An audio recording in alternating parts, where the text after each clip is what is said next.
Yeah, alright, so I was saying that in the 80s it was about getting sophisticated, but you know, we were all about the systems being sophisticated.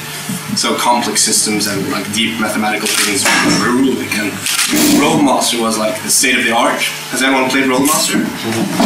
Okay, it has all these tables where you get separate books for critical hits. So if you hit someone with a sword, you have one book for that, and if you hit them with a claw, you have a different book, I think. Very, apparently it's good fun. I hear. Anyway, so I made this Beast World game myself, and this is the first game I made. This was 1987. I was listening to the Beastie Boys, so I named my company. It was called Hit Games. I didn't actually use these cool dice. I just thought it would be cool. And Beast World was my first self-published game. So I was in my English lessons. I was kind of ahead of the class, and I was bored, so I was annoying the other kids. And at one point, when I was sticking one kid with a needle, so he started shouting. The English teacher found out I should probably do something else than be in that class. So she let me play with typewriters. And back then, of course, the typewriter room, I was like, wow, technology, you know, cool. My brother had a computer, but he was probably the only guy in town who had one. So I sat in the typewriter room and made all these, you know, role-playing games and monsters and stuff. Copied them on the school's Xerox machine and handed out, or sold them actually, to my friends. My friends, if they wanted to be in my game, they had to buy the books. I made a lot of money. I'm not really. But yeah. So this was like my homebrew game, and it was like really easy to die in combat. The treasure was scarce, and it was low magic and hard and unforgiving. And this is a style that people still, you know, come up with. It seems to be a fairly natural reaction. But it's not really new. I mean, everyone was doing it even back then. So if someone comes up to you and says, I have a new game and it's really hard and unforgiving and little treasure and easy to die, it's like, Matthijs did that in 87. So yeah, so the years passed, and I met a girl, and as you do when you meet your first girlfriend, you stop doing geeky things, so I dropped out of gaming for a while. And then actually that girl dropped me, which was a good thing because I got back into gaming. And I found a new girl, and I found this game. And this is like, this game saved me over the edge by John Complete. That really made me come back into gaming because it showed me that you don't need any complex systems to have fun. You can just start out playing straight away. You can have like really, really free and open systems. They can be about whatever you want them to be. They don't have to be about pre-planned adventures and going into dungeons. In Over the Edge, it's like, have you played it? Hands up, anyone? Good. Okay, so you're running one now? Yeah. Because in Over the Edge, it's like you don't have predefined skills or predefined stats.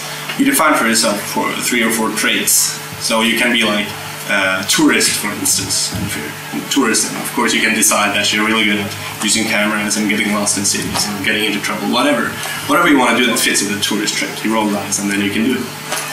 And it takes place on this weird island called Alemania, which is full of surrealistic things and full of drugs and crime.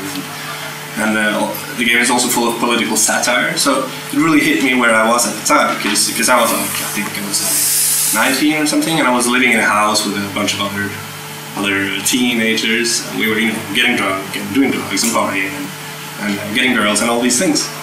And this game was very good for that time period. I was also obviously in political opposition and played in 17 billion different bands.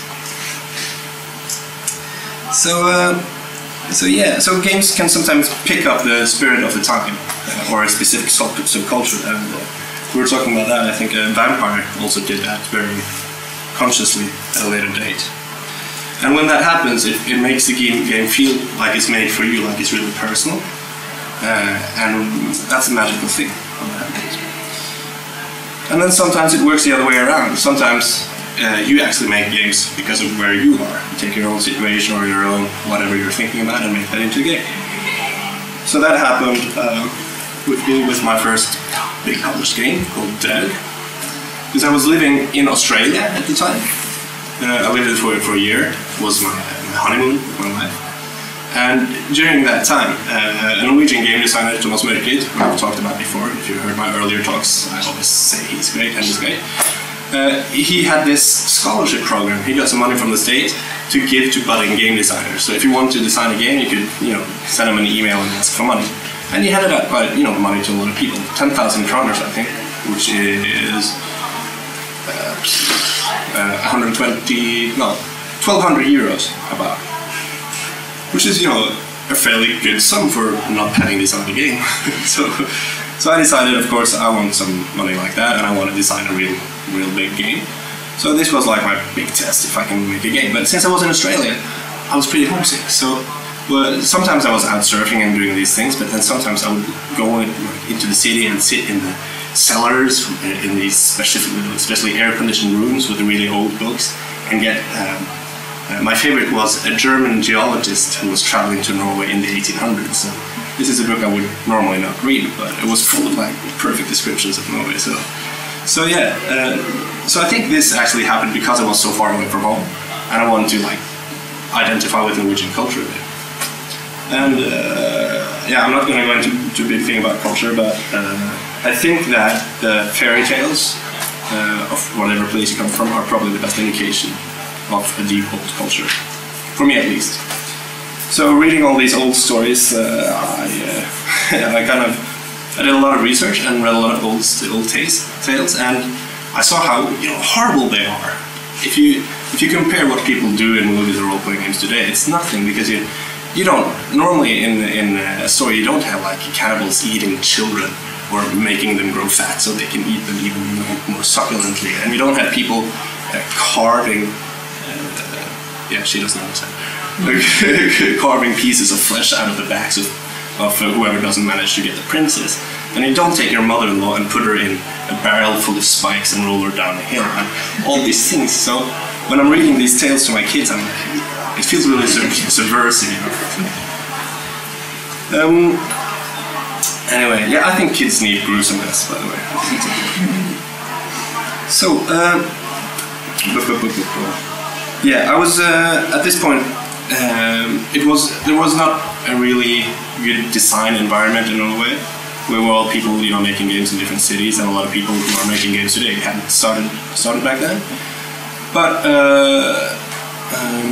I was reading The Forge, which is this internet place for game designers, and getting a lot of ideas and inspiration from that, which confused me a lot, because I saw that the game I was making didn't really do what I wanted it to, but I didn't have the tools to make it work. So in this game here, I basically dropped system design. I took over the Fudge system, which is an open system you can use for anything, and it's slightly like over the edge. It's pretty user-defined, it's pretty open and easy to use. So I just smacked that in there.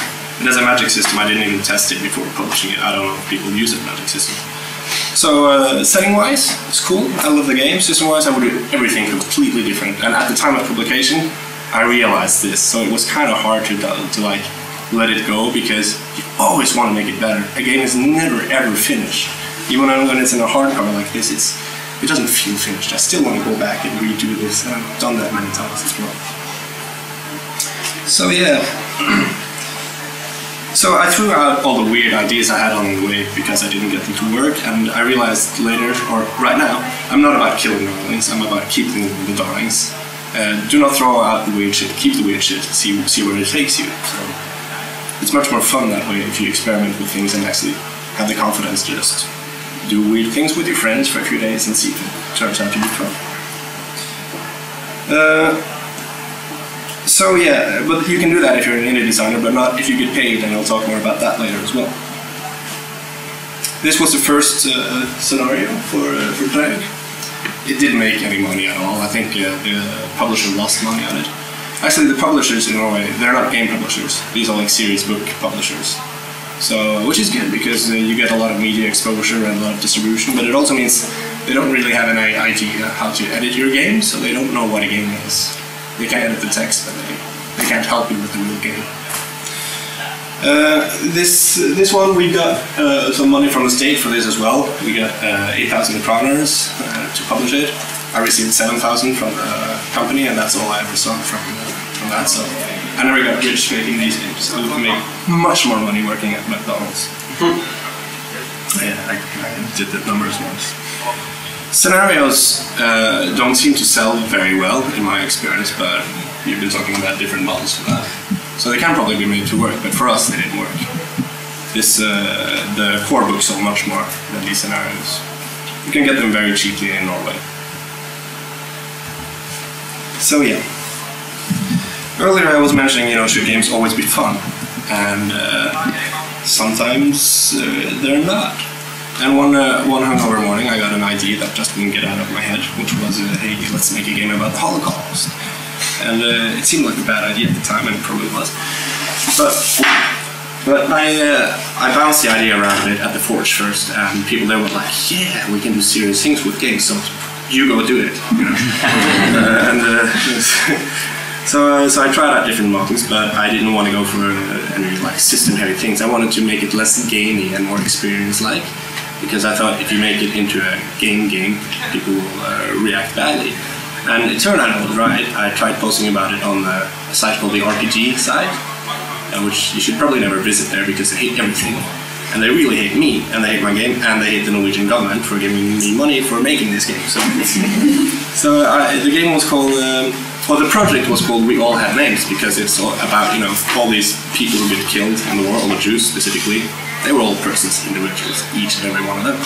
And off they went.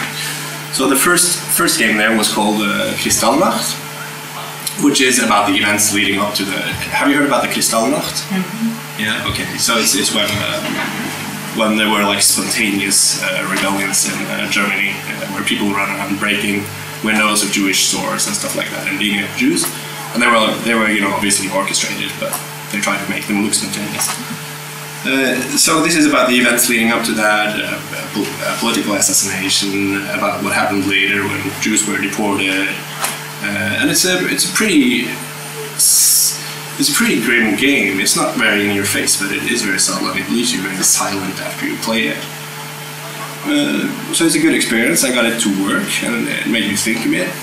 And my aim is obviously to show that this thing can happen anywhere, and to make you see how it happens, because it's so easy to get duped by politicians or whoever is running the country, and it's very easy to get caught up in some sort of zeitgeist, some sort of time spirit, into doing things you otherwise wouldn't. And my whole philosophy with this whole project is that people aren't evil, but systems can make you do evil things. So you need to build the right systems. You need to make sure that you're in the right system, because otherwise you will do bad things.